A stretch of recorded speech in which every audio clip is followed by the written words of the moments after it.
It's really just like the fights. It's 50-50. I mean, I'm very excited about both fights. And we received your notification about your new signee, your Olympian. Misael, yes. Yes. Tell us a little about Misael while we're waiting for Breadman. He is one of those guys who is not a student of the sweet science, but he is a student of entertaining crowds, Mexican style. I mean, that's the guy. That's the guy who really is Mexican style. He's just exciting. He loves to bang, loves to come forward, and he's a very, very nice young man as well, which is what attracted me to him. Excellent. How are you? Good to see you. Breadman. Breadman. Good. You? Great out here. Great to see you again. I feel like you should ask us the questions. We read you so often in addition to seeing you train. The mailbag. You guys got all the questions this week. How'd you get your nickname? Actually, has nothing to do with boxing. I was a high school basketball player, and there was a movie out called Cornbread Earl with Me. And I had a couple of good games, and they started calling me Cornbread. And as I got older, I won a lot of money gambling, and they cut the corn off and just start calling me bread. So I always read about his betting. it don't have nothing to do with boxing. Actually, betting on football. Who's your team? The Eagles, but I don't bet on them. I just like them because I'm from Philadelphia. They break my heart more than any woman ever had. Tell us about training camp. How's training camp been? It was tough. It was a tough camp because the fight kept getting pushed back. But we made it through. And he's going to do his thing on Saturday night. It's been a long time coming. He's tired of being overlooked. He's tired of having to chase fights. He's tired of a lot of things. He's going to do his thing on Saturday night. When this opportunity finally came to fruition, was it more a feeling of relief, or was a feeling from J-Rock more, now it's really, really go time? We always knew that he would fight for the title. We just didn't know when, because we wasn't sure what else was going to make. So we knew he was going to fight for the title. When I finally got the word, it was like, okay, hard. But as a trainer, you don't want to stay out the gym too long, because if you get your own fighters gain weight, they get rusty. So you don't want to stay out of the gym too long. So I kept him in the gym 3-4 days a week, just staying sharp. But when I finally got the word, I'm going to say beginning October, September, somewhere around, I don't know exactly when it was. I could tell his focus and his intensity level. Nobody fights to be a challenger or to win the silver medal. You want, so this is what he's been working his whole life for.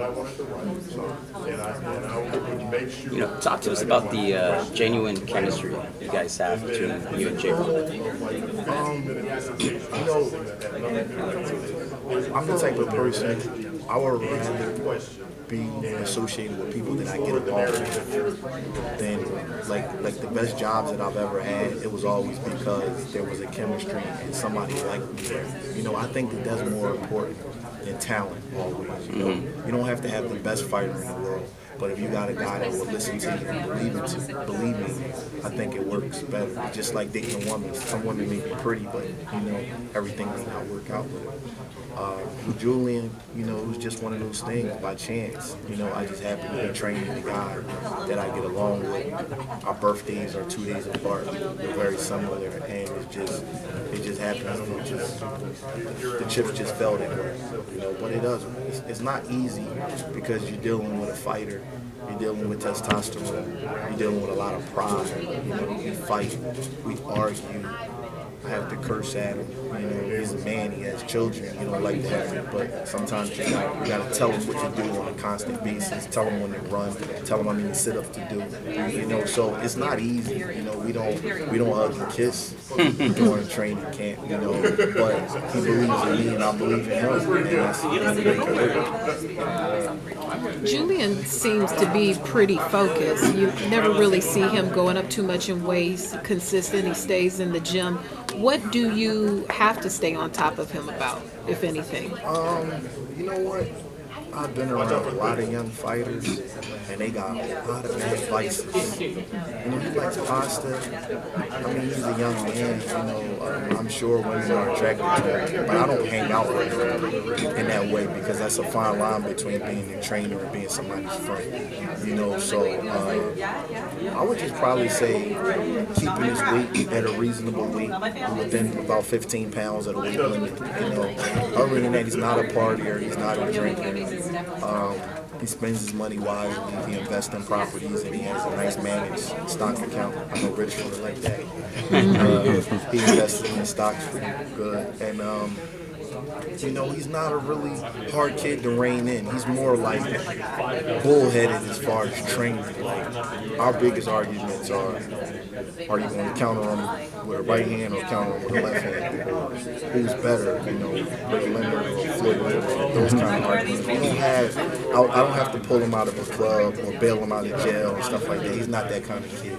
He grew up in dire circumstances, but he's from the streets, but he's not in the streets. So he's not like that. You know, he's not that kind of person. Who's on what side of that argument? The Leonard Mayweather. We know Leonard's favorite. I don't want to get into that, man. You know, I don't. Sugar Ray's your favorite, right? Ray Leonard's the Yeah, we best know fighter that. I've ever seen with my own two eyes. But Floyd Mayweather is great also. You know, J-Rock and yourself come from a place that is known to produce and breed some of the best boxers in the world. Can you give us a little bit of like the history behind Philly? You know what's weird? In the gym we were training at previous to this fight, we left the gym for this fight to get more privacy. There was 2 IBF champions in there that won the title at 154 pounds, and Robert Hines and Buster Drake. Okay. Unbelievable, right? So they always made a joke that says that he was going to be the third one, and That's it's so funny. weird because they're about his height, his length. They're built just like me. In our gym alone, it would probably be a big deal to like somebody who was visiting. But we've had Steve Cunningham in our gym. Okay. Carl Dargan, young kid named Jerron Ennis, who's a fantastic fighter. So many pros, Gabe Renato, so many good guys that you guys seen on TV. It's really no big deal to us. We just seen it in the gym, you know. It's like, okay, you just used to it, you know. Everybody can fight, you know. It's just what it is, you know. It's just a place. I don't know why it lined up like that. It's just a place of a lot of good fighters, you know. I think it can be a hindrance too, because you can burn yourself out in the gym if you spar a certain kind of way every single day with that many good guys. I mean, because we save a lot of money in camp. They tease me about how little bit of money that I need to get for the training camp expenses. I can do a whole camp for drilling for under $5,000, and that's almost unheard of. But the reason why is because it's so much good sparring in our area. I don't need to fly a bunch of kids in and pay for their airfare and hotel rooms, you know, because that's the expense. And, you know, running a camp for 8 weeks, you got to feed the kids every day. I can just simply pay them by the day for sparring and just get them in, because it's kids in our gym that are 7 and 3 that could kick main event guys' asses in real fights. I'm telling you the truth. I'm not lying. We got a kid that comes down, he's 7, he can fight his butt off. He just does not have resources, he don't have a manager, and what happens is they just throw him to the wolves, so he takes fights on short notice and he loses. But in the gym, he can fight. You know, so it's just like that. I can't explain it. It's just a lot of good fighters that are, even now where the level has dropped off, there's still good fighters. How is it being a young trainer? Because it seems like you can relate to these kids and talk to them more than other trainers. Oh, that's an interesting question. I'm 40. I don't know how young that is. I don't feel that. You know, I think that was part of the reason why Julian asked me to start helping him out, because you know, a lot of the guys, they get a little bit older and they can't move around as much, you know, so I can run with them and I can do the pads with them and things like that. You know, I can relate to them, but, you know, I don't know. Hopefully when I get 60, I'll still be able to, you know, hopefully I can. You know, we also always admire your technical mind when it comes to boxing. Looking at the other fight on the card, Mares versus Cuellar, Cuellar versus Mares, how do you foresee that fight? Oh man, I think that's a great fight. I think Abner Mares is a hell of a fighter. I've been watching him for a while. I remember where he won that bantamweight tournament and he beat the guy Moreno. Yeah. I didn't think he could win that fight because Moreno was really, really good. Mares is a hell of a fighter. I know he had some difficulties as of late, but and Cuellar is good too. And they got two great trainers. I don't know, man. I think Mares is the superior talent as far as God-given ability, but he might be a little small. I saw them two together, and there's a big size differential.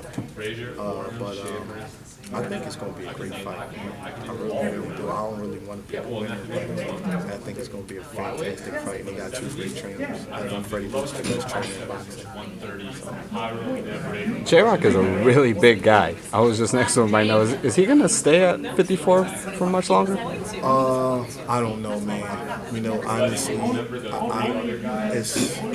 that's why I wanted this fight sooner than later, because you could leave a party yourself on that scale. I'm sure you know, Richard. You've been around a while, so I don't know. He wants to unify, but I'm not going to let him hurt himself to make the weight. He made the weight great this time, but every time you do it, you know, you can take a piece away from you. So we have to see. I just want to win this fight. That's all. You know, right now he's a couple of pounds over, and I just want to win this fight, my man. And then we can worry about all that other stuff later. When you play out the fight in your mind, how does it end for you? Well, Julian needs to win this fight conclusively. You know, in boxing, I think that Richard will agree with me. The worst thing about boxing is for everybody to think one person won and then the judges give it to somebody else. And they don't even, it's even a disservice to the fighter that gets the gift, because that fighter didn't ask for it. And then he has to go around explaining why he got something and he didn't deserve. It's the worst thing in boxing. Everybody should get what they deserve. So it's very important for him to earn a victory. I don't want no fighter of mine to get a gift, and I mean that. I don't care who it is. We work too hard to get a gift. But I'm just going to say he's going to win. He's going to win this fight. However he has to win this fight, he's going to win this fight by any means necessary. I think it's going to be electrifying. I think he's going to be spectacular. I think that it's been a long time coming, and like I said, I think he's tired. I think he's tired of being overlooked. I think he's tired of being the guy. He can fight, the best kept secret kind of guy. I think that this is going to be his coming out party, and I think he's going to put on the show and show everybody why very few challengers are even money going into a fight like this, because the people that know better, they know what's up. And I think y'all gonna see that on Saturday night. Speaking of controversial decisions, what did you think about Kovalev versus Ward? You know what? In all honesty, I know you're gonna think this is the political question, but this is the honest to goodness truth. I wasn't scoring the fight. I don't go to fight parties with a pen and paper in my hand. I just was watching the fight out of enjoyment. Some fights are easy to score because there's an obvious winner of every round, but a fight like that, unless you got a pen and paper and you're scoring every round exactly, you lose credibility by just jumping out saying that you thought somebody won. I couldn't even tell who won that fight. You know, I was just at a fight party just like, man, this is close. I was in suspense as the scorecards were being read. I thought it was a great fight, and both guys put on their show. And I really didn't score it. You know, I honestly didn't. You know, there's some characteristics I see in J-Rock. He's one of those hardworking, blue-collar fighters. We were talking about this, me and Steven, on our show, The Fight Guys, and I'm not going to say that there's just some similarities, but I see a little bit of like Marvin Hagler in him for some reason. There's something about it. I don't know. Just my opinion. You know what? I mean, I'm gonna tell you. I know Hagler's a lefty. No, I mean he switched. I'm gonna tell you what's weird. Every time I hear somebody describe Julian Williams, they always come up with like a different style. I've heard people say he's a pressure fighter. I've heard people say he's very technical. I heard people say he's more of a boxer than a puncher. I heard people say he's a puncher. I've heard all different things, and I think that I didn't take that the wrong way. I think that's a compliment to him because that means he has different layers to his game. I think that he's shown the ability to win how he has to be able to win. There's fights where he knocks guys out with left hooks, fights where he knocks guys out with right hands. There's fights where he kind of boxes and he has to be careful. There's fights where he works on the inside. So I think he's shown a lot of versatility in his ability. So everybody has a different opinion on how he fights. You know, I have my own, you know, how I view him, but I think it's really. How do you view him? I view him as a violent scientist. I think he's a very violent man, but I think he's very, very calculated and technical about the way he goes about things. So I like that. Showtime asked me a few years ago how I view him. I said I look at him as a violent scientist. A definite similarity, kind of what we were talking about with the Marvin Hagler comparison, is what you mentioned earlier about the hunger, the anger that he doesn't have, the recognition that he wants. Would you agree with that aspect about it? You know what? I actually think it's a good thing because fighters need motivation. You know, I don't really think that you guys understand how hard it is training every single day like that for months and months at a time, and your body taking that kind of punishment, and on top of that, you're restricting your calories because you got to watch your weight. So you need some sort of motivation, whether it's money, family, glory, whatever it is. So I'm actually glad that things haven't been on a silver plate for him, because you can lose your motivation if things are too easy for you too early. You know, I had these investors come with Junior, and they wanted to give him money every month. And I'm like, he don't need that. Whatever money he needs, I'll just give it to him. And I always gave him just enough to pay his bills and do what he had to do. And that was it, because he needed to be hungry. I wasn't going to put him in the same car that I drive because he wouldn't work the same way. You know what I mean? So now he's got a better car than me, but you know what? He fought for it. You know, so, fighters need to be a little bit hungry. I don't believe in spoiling the fighter, man. When you do that, I'm sure he knows way better than me. It ruins their motivation, it ruins their drive. You got to keep them away from the different women. It's trouble. So I don't really, I don't feel bad for him that he has that kind of anger and motivation. It's a good thing because it makes my job easier, because it makes him, this is a violent sport. You know what I'm saying? You can't, this is not, everybody talking about our relationship. That's my man. I got a lot of love for him, but we don't tell each other we love each other. We don't hug, we don't kiss, we don't do none of that. We don't have that kind of relationship, you know? I got to tell him what to do. I got to curse at him. I got to say, get your ass up, let's run. Do more push-ups. You're not doing enough today. You know what I mean? So I actually like the fact that he's that way, that he has a little bit of a chip on his shoulder, because it'd probably be too difficult to train him if it wasn't that way. Does he know you kept money out of his pocket?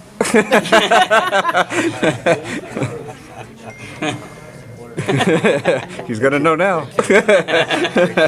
No, you know what's funny? He does know, because they wanted to take 27% from him before me or the cut man got paid. And I said, you know what? I want this kid to come home with his money. You know, he's the one taking the punches. I said, we're not going to do that. You give a kid $2,000 a month, they don't need that. I said, how about this? Let him do without it, and let's see where he turns out. And I gambled, and I was right, you know? But he knew that, and he actually agreed with me, because he said, Steve, they done took 27% from me, and then you take your trainer's fees, and then I pay an assistant and a cut man, and then I pay my taxes. I was going to come on with like 35 cents on the dollar. He's not a freaking mathematician, but he can add. So he said, I'm glad that you did that for me. Now he comes home with his money, and that's what it's all about. You know? He's spending his whole life fighting to come home with 30 cents on the dollar. That wouldn't be right, just for $2 grand a month. You know, so I didn't let him do that to him. And you know, that happens to fighters when they don't have anything. You living in a one-bedroom apartment with 2 pieces of furniture, people take that. You know, but I didn't let that happen to him. And he struggled, it was tough. But, you know, here we are. If he does win, obviously his popularity is going to get a lot bigger, purses are going to get bigger, kind of everything else gets bigger. How do you keep that hunger? Well, he's gonna have to be mature. He's gonna have to be a man. You know, he has a father. He is a father. You know, I'm his friend. I'm his mentor. You know, he's gonna have to be level-headed, and that's going. He's 26 years old, so for the last 6 years, he knows what it takes. He knows how to do it. But I'm telling you, and I'm not bragging, but he's just really not that kind of kid. He's not a super party. You know, so I don't have to. You guys good? We're going to do the face-off. The famous face. We were in the car, and I was like, all right, you're going to face off with Ronnie. He's like, that's all I'm doing? I was like, no, you're talking for a half an hour and then facing off with Ronnie.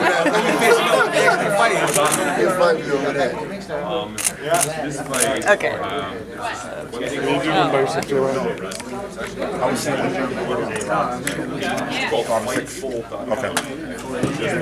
Car.